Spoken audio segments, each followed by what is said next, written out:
નમસ્કાર મિત્રો, all in one education YouTube ચેનલમાં તમારું સ્વાગત છે। જો તમે પણ તમારા બાળકના સારા ભવિષ્ય માટે આરટીઈ એટલે કે રાઇટ ટુ એજ્યુકેશન હેઠળ ધોરણ 1માં મફત એડમિશન માટે ફોર્મ ભરવાના છો, તો આ વિડિયો તમારા માટે ખૂબ જ મહત્વનો છે।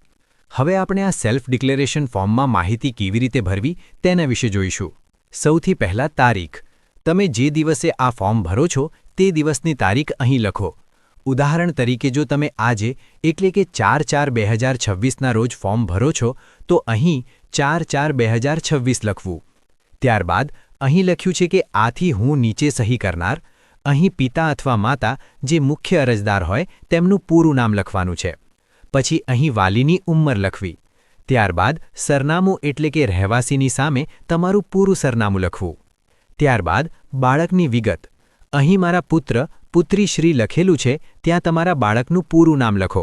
ખાસ ધ્યાન રાખજો, જો તમે પુત્રનું ફોર્મ ભરતા હોવ તો પુત્રી શબ્દ પર પેનથી આડી લીટી મારી દેવી અને જો દીકરીનું ફોર્મ ભરતા હોવ તો પુત્ર પર આડી લીટી મારી દેવી।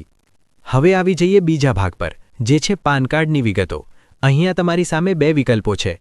અહીં જો તમારી પાસે પાન કાર્ડ ન હોય તો પાન કાર્ડ એટલે કે પેન ધરાવતા નથી તેની સામે આપેલા કૌંસમાં સાચાની એટલે કે વીની નિશાની કરો।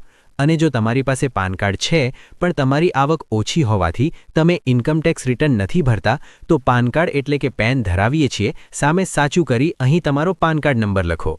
હવે મિત્રો, આ ફોર્મનો સૌથી મહત્વનો ભાગ છે તમારી આવકની વિગતો।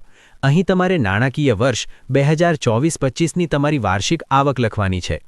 અહીં એમાં બાળકના પિતાની આખા વર્ષની કુલ આવક લખવી, પછી બીમાં બાળકની માતાની આખા વર્ષની કુલ આવક લખવી અને જો માતા ગૃહિણી એટલે કે હાઉસવાઇફ હોય તો ત્યાં 0 લખવું અને સીમાં પરિવારના અન્ય કોઈ કમાતા સભ્યો હોય તો તેમની વાર્ષિક આવક લખવી અને પરિવારના અન્ય કોઈ કમાતા સભ્યો ન હોય તો ત્યાં પણ 0 લખવું। છેલ્લે આ ત્રણેય ખાનાની રકમનો સરવાળો કરી કૌટુંબિક કુલ વાર્ષિક આવક લખવી। મિત્રો, ખાસ યાદ રાખજો કે અહીં જે આંકડો લખો તે તમારા આવકના દાખલા એટલે કે ઇન્કમ સર્ટિફિકેટ મુજબ જ હોવો જોઈએ।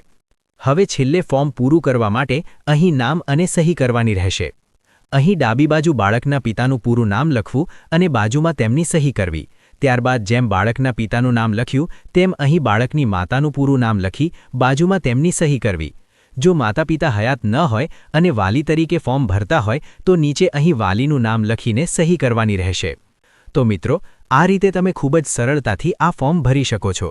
જો તમને આ માહિતી ગમી હોય તો આ વિડીયોને લાઇક જરૂર કરજો અને તમારા બીજા મિત્રો સાથે પણ શેર કરજો જેથી તેઓ પણ ભૂલ વગર આ સેલ્ફ ડિક્લેરેશન ફોર્મ ભરી શકે।